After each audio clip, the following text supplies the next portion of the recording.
Ayan na.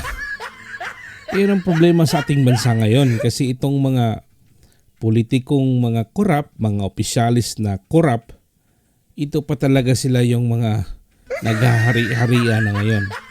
Kasi nga, alam naman natin na sa kanila yung braha ngayon.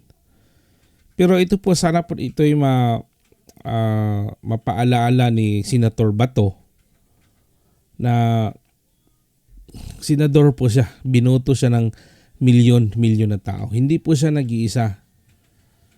Para kasing itong lalong-lalo na itong mga Remulla brothers, 'di ba? Alam naman natin. Si Senator Bato ay binoto ng milyon-milyong tao. Hindi po yan siya nilagay sa pwesto niya. So may power po si Senator Bato. Ang problema lang din kasi sa ating bansa ngayon dahil nga nakita man natin halos sa kanila na lahat. So pag kahit ngayong mga tao natin ngayon nagrarally ay parang hindi natin naramdaman, no? Ito na yung kung para sa akin ni Senator Bato, ito na yung right time to stand po, Senator Bato. Alam ko ang mga tao ay naghihintay lang yan sa inyo na tumayo dyan na may senador, yung bumuto sa yung milyon-milyon, tawagin mo. Ito sila. Tawagin mo. I'm sure talagang tayo yan. Papanay yan sa'yo. At huwag nyo pong kalimutan, naging chief command, kayo yung commander dyan sa PNP. Naging sundalo kayo. Alam ko, hindi yan lahat sila na bibili at mayroon pa rin papanig yan sa'yo, Senator Bato. At sa mga kasundaluhan natin. At lalo na rin sa ating mga kamusliman.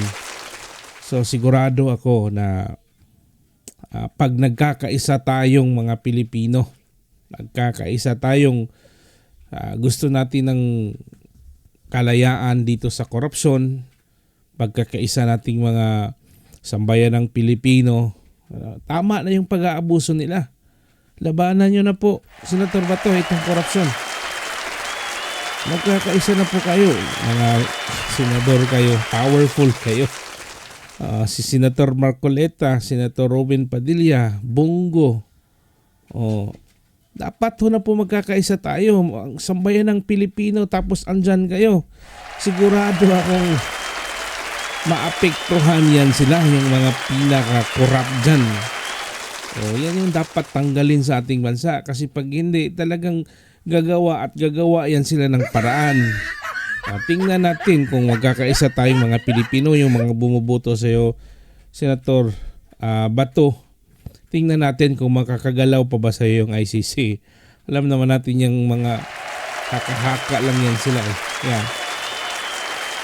That's the right time na po, Senator Bato. Ikaw po, ikaw para sa akin, no? Ikaw ang may ikaw ang isa din na humahawak ng braha. Kasi alam ko, lalong-lalo na yung mga retired generals. Isang tawag mo lang yan sila. Andyan yan sila, susuporta yan sa iyo. Kailangan lang talaga ng mataas na opisyal. Kung nagkakaisa, kahit 4 lang kayo na senador, o kung sasama man sila Senator Cayetano o sila Senator Villanueva, ay mas lalong gaganda. At lalong-lalo na yung mga kapulisan at mga kasundaluhan dyan. Alam kong may talagang papanig sa inyo talaga yan. Meron talaga yan. Kaya ang ano na lang talaga dyan ay is yung papaano, sino ang tatayo dyan. At ikaw po yun, Senator Bato. Kasi naging Commander-in-Chief ka sa mga kapulisan. At alam nila kung paano mo binigay yung buhay mo pagserbisyo sa ating mamamayang Pilipino. Binigay nyo po buong buhay nyo. Alam naman natin wala kang kasalanan dyan. Gumagawa lang talaga yan sila ng isyo para pabagsakin. Alam nyo, tingnan natin yung pamamaraan nila. Estilo nila. Una, pinalitan nila si Chis Escudero. Pagkatapos kakasuhan itong mga kalyado ng Duterte, si Senator Marcoleta, kakasuhan. Si Chis Escudero, ganon din, Estrada, si Villanueva. Tapos ngayon, ikaw, kasi wala kang kaso dito alam naman natin wala kang kaso dito sa Pilipinas. Kaya nga gusto ka nilang doon sa ICC dalhin. Bakit? Ang ICC, budol man yan. Siguradong bayaran yan. Wala yang alam. Walang hiya naman talaga yan sila. Sa totoo lang, walang hiya yung ICC. Para bang may malaking natulong sa ating bansa yung ICC. Sa totoo lang. Wala. Yung 40,000 na pinatay ng mga drug addicts, saan sila? Walang nagawa ang ICC. Tapos kayo nagmamagaling-magalingan kayo. Dinukot nyo yung isang magaling na leader ng Pilipinas. Tapos ito isusunod nyo si Senator Bato. Mahiya naman kayo. Ang daming nagawa ni Senator Bato sa ating bansa. Nakipaglaban sa mga NPA yan. Binigay buhay niya para lang sa ating bayan. Tapos ganun yung ano nyo. Kaya nga po, Senator po kayo. Huwag niyo pong kalimutan na nilagay kayo ng taong bayan. So milyon-milyon yung taong bumoto sa iyo. Tawagin niyo na po yun. Senator Bato, yung mga kasundaluhan niyo dyan at tatayo talaga sa katotohanan. Alam naman natin kung ano yung katotohanan. Mga kapulisan talagang meron yung papanig talaga sa iyo, Senator. Alam naman natin yung pinakain dyan is yung mga malalaking, marami din yung mga buaya dyan. Si Senator Bato, ikaw po yung pag-asa talaga dyan. At alam kong hindi ka pababayaan, lalong-lalo na sa mga MNLF dyan, sa Mindanao. Ready yan sila para sa iyo. Alam ko na alam nila ang buhay mo. At sa mga kasundaluhan, alam nila ang buhay mo, mga kapulisan. Kaya hindi nila maluloko kung ano yung, kaya nga doon ka ipadala sa ICC Kasi dito sa ating bansa, wala ka namang kasalanan, di ba? Ganun yung style nila. Kaya po, isa talagang malaking pag-asa natin po, Senator Bato, is ikaw. Kasi pag mabuo nyo po yung mga kapulisan at mga kasundaluhan, yung mga retired generals, yun. Pag mabuo nyo po yun, sila Senator Marcoleta, Senator Robin Padilla, Bongo, magkakaisa yan. At yung mga supporters din nila, magkakaisa kayo. Sigurado ko yung mga pinaka-corrupt dyan, talagang maapektuhan talaga yan sila. Totoo yan po, Senator Bato.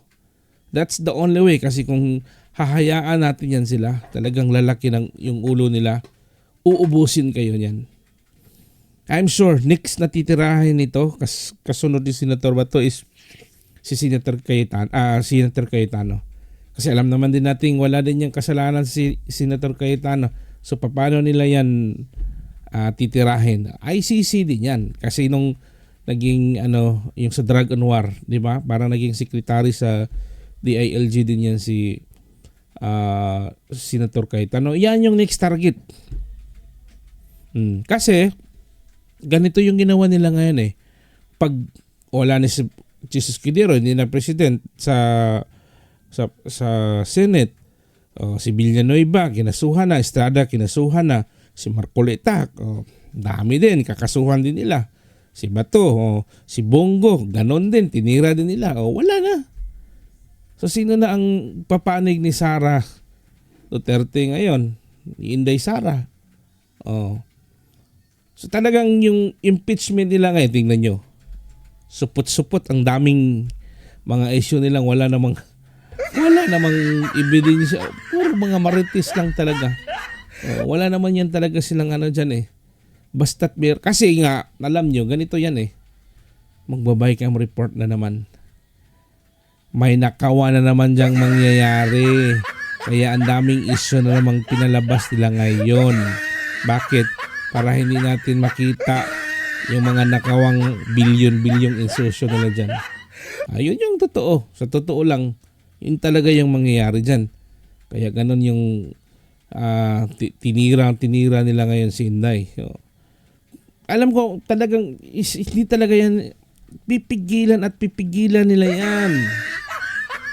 Tingnan nyo kung hindi to makalusot itong mga ginagawa nila ngayon. Next move niyan talagang it's either yan, martial law yan, or painitin nila yung tensyon ng China at Pilipinas. So, parang si Zelensky lang. Tingnan nyo yung nangyari kay Zelensky. Taktika man din yan. Anong ginawa ni Zelensky? Ginira niya yung Russia. So ngayon, sinong presidente ngayon? Hindi siya pinalitan kasi paano ang Ukraine, paano sila election, gera hanggang ngayon. Hindi talaga yan. Ganyan yung gagawin niya sa ating bansa. Mark my word, talagang yun yung gagawin yan. Pag malampasan nila ngayon ito, hindi nila pababa si Inday Sara. Last bunot nila yan. Hahanap yan sila ng paraan paano maging tensyon yung na para walang mangyaring eleksyon. Alam naman natin, kasi kung mangyayari maging presidente yan si Inday Sara, ubos yan lahat sila. Ubos yan lahat sila. Lahat. Yan. Kaya gagawin nila yung lahat ngayon.